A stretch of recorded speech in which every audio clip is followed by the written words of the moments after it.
वसईच्या high profile Madhuban परिसरात चारही रस्त्यांवरती पाणी साचलंय।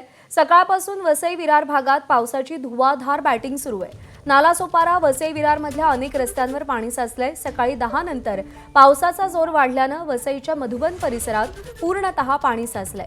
पाण्यातून मार्ग काढताना दुचाकी बंद पडतात।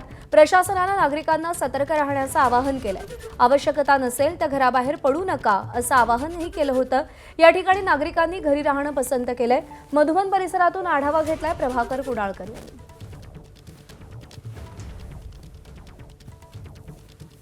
वसई विरारमध्ये सकाळपासूनच पावसाची धुवाधार एंट्री सुरू आहे। सध्या आता पावसाचा जोर वाढला आहे आणि मी आता वसईच्या मधुबन परिसरामध्ये आहे। हा बघितला तर पॉश एरिया आहे। या ठिकाणी आता सध्या जो चौक आहे या चौकाच्या चारही बाजूच्या दिशेने रस्त्यावर पाणी साचलेलं आहे। ते मोठ्या प्रमाणात नागरिकांना जे आपली वाहनं आहेत ही पाण्यातून काढावी लागत आहे। अनेक वाहनं हे नादुरुस्त होत आहे।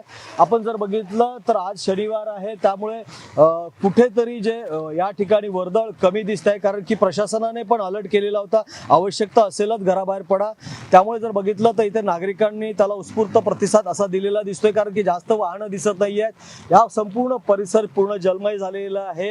या ठिकाणी मोठ्या प्रमाणात सोसायटी आहेत आणि त्याचा फटका जो आहे हा नागरिकांना बसणार आहे। मागचा वर्षाचा इतिहास या मधुबनचा पाहिला तर या ठिकाणी अतिमुसळधार पाऊस जेव्हा आला त्यावेळेला 7 ते 8 गाड्या इकडल्या वाहून गेल्या होत्या। आताही आज रेड अलर्ट आहे आणि मुसळधार ते अतिमुसळधार पावसाची शक्यता हवामान खात्यानं वर्तवलेली आहे। त्यामुळे या ठिकाणी आता पुन्हा एकदा जनजीवन विस्कळीत होण्याची शक्यता आहे। प्रभाकर कुडाळकर, एबीपी माझा, वसई।